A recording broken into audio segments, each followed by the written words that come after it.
Once again, in today's idea today, I'm going to give you another tip about how to eliminate clutter. I'm on a crusade right now to get rid of clutter, so I've done quite a few videos on this, so why don't you check in my playlist to see some of those. But today's tip about eliminating clutter is a little different than some of the others. Today's tip is to stop creating spaces for things.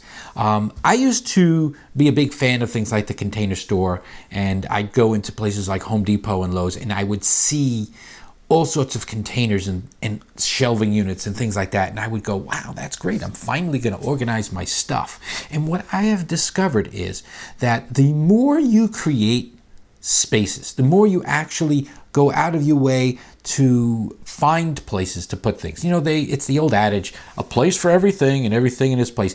If you keep creating places for your stuff, you are eventually going to have so much stuff you will not be able to get on top of it. If you buy 6 containers, you will fill 6 containers, and then you're eventually going to have to find a place to put the containers, and that adds unnecessary clutter. What I have been doing lately is I have thrown out, no exaggeration, at least 100 containers, some of them large. And the easiest way for me to do that is to take the container and literally just dump it out. And then the first thing I do is I take the container outside. I put it with the garbage. Because at that moment, I now have to find a place for all those other things.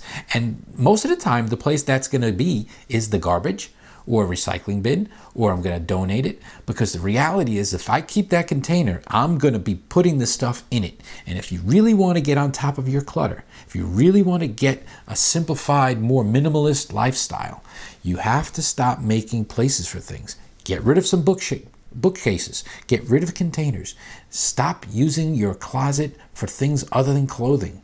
And that's today's idea of the day. All right, there it is. That's today's idea of the day. Some of them are pretty good, right? And some of them suck, I admit. First to admit, some of my ideas suck.